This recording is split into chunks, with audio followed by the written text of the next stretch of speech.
The crisis in Afghanistan, the attack at Abbey Gate this past August that cost 13 American service members, including one from my home state, from the state of Missouri, their lives, is a catastrophe unparalleled in our foreign policy in my lifetime.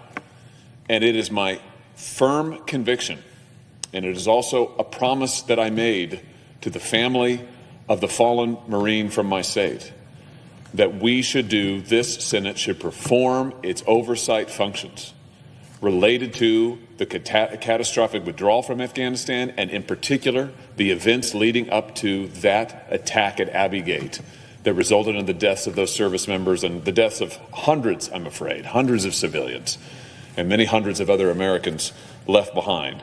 I've come to this floor before many times now to ask the Senate to hold accountable those who planned and led or failed to lead, in some instances, this operation leading to the attack at Abbey Gate, leading to that catastrophic loss of life, and leading, I'm afraid, to the disastrous turn in our foreign policy, the effects of which we continue to feel. And so it is my humble but earnest request that the Senate perform its basic oversight functions. And very briefly, let me mention one.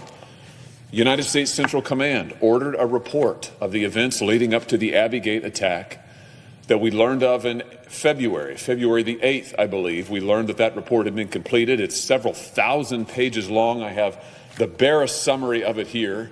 My staff and I have been through all of it, the thousands of pages. They had over 169 interviews that U.S. Central Command conducted, again, to try and understand how we got to this crisis point leading up to and including Abbey Gate.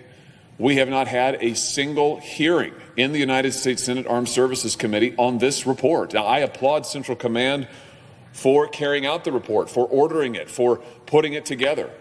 But we, Mr. President, should be learning what we can and holding accountable those who need to be held accountable. Who has been fired? No one.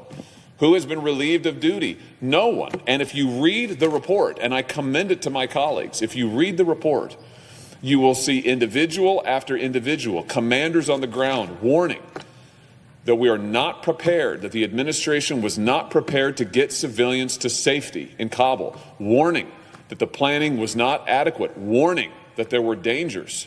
And so, Mr. President, I ask again that the committee do its basic oversight job, perform its basic functions, hold a hearing on this report, hold accountable those who failed in that catastrophic withdrawal from Afghanistan. Until that time, Mr. President, I'm going to continue to ask that the Senate observe regular order in leadership positions at the Department of Defense, and for those reasons I object.